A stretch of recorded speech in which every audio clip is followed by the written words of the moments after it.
பார்க்க போறது சந்திரன் திசையிலேயே சுக்கிரன் புத்தி.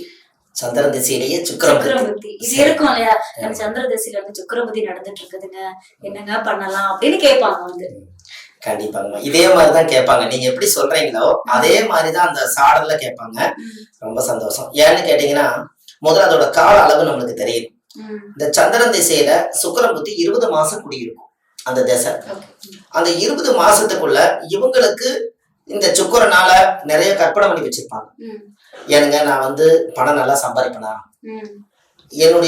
நான் ஃபேமஸ் ஆகனா, நிறைய மக்களுக்கு நான் நல்லது பண்ணுவேனா, இப்படி ஏதாவது ஒரு கற்பனையோட தான் வந்து உட்காந்து ஜாதகம் கேட்பாங்க.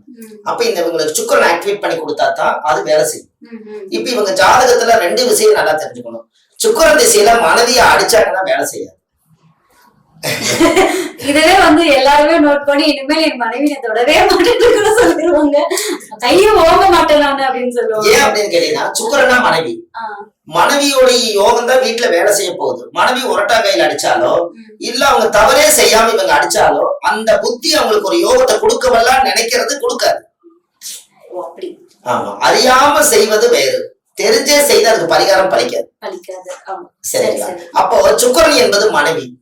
மனைவியத்தான் நம்ம ஊட்டிட்டு வந்து, அந்த காலத்துல உங்களுக்கு ஒண்ணு தெரியுமா, ஊராம்புளை ஊட்டி வளர்த்தனா தன்னுள்ள தானா வளர்ப்பாங்க. அது என்ன பொருள் தெரியல. இப்போ மனைவிங்கிற ஒரு அந்தஸ்து வந்து எங்க இருந்து வருதுங்க? யாரோ ஒரு ஊர்ல இருந்து நம்ம கல்யாணம் பண்ணிட்டு வரோம். அந்த வீட்டுக்கு அது மனைவின்னு சொல்லி அது வந்து என்ன பண்ணுதுன்னா, இதுதான் மனைவின்னு அவங்களுக்கு கல்யாணம் எல்லாம் முடிஞ்சு, அவங்களுக்கு சாந்தி முகூர்த்தம் எல்லாம் முடிஞ்சு, அவங்க ஒரு கர்ப்பம் ஆயிடுறாங்கன்னு வைங்களேன். அப்ப கர்ப்பம் ஆயிட்டா அந்த வீட்டுக்கு ஒரு வாரிசு வயிற்றுல வளருது. கரெக்டுங்களா? ஊராம்பிள்ளையுடைய வயிற்றுக்குள்ள நம்ம உள்ள வளருது. அப்போ மாமியா பார்த்து சொல்லுது மருமகளுக்கு, ஆனா நம்ம வீட்டுக்கு வந்த மருமகா அது வாயும் வயிறுமா இருக்குது, அதுக்கு ஆப்பிள் ஆரஞ்சு மாதுளம்பழம் கொய்யாப்பழம் வாங்கி எல்லாம் வந்து ஊராம்பிள்ளைக்கு ஊட்டி விட்டேன்னா உம்புள்ள தானா வளருன்னு சொன்னாங்க. சரிங்களா? அப்போ தெருவில் இருக்கிற குழந்தைகளுக்கு ஊட்டி விட்டா வளராது, ஊராம்பிள்ளை ஊட்டுனா தம்புள்ள தானா வளருது. இதான் பொருள்.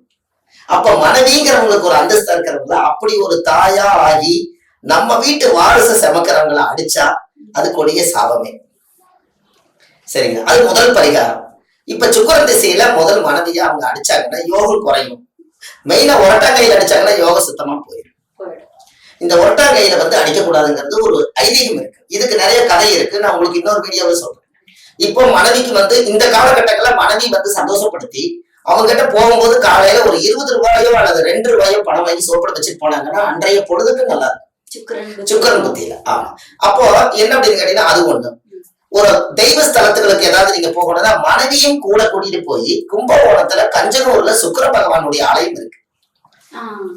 அந்த ஆலயத்துல போய் 20 விளக்கு ஏத்தி சாமிக்கு தேங்காய் பூ மாலை கல்கண்டு வாங்கி அர்ச்சனை பண்ணி சாமி கும்பிட்டு வந்தாங்கன்னா அவங்களுக்கு சுக்கிரன் புத்தி ஃபர்ஸ்ட் கிளாஸா நினைச்சு. அதே போல ஸ்ரீரங்கநாதருக்கும் சுக்கிரனுக்கும் ஒரு தொடர்பு இருக்குது.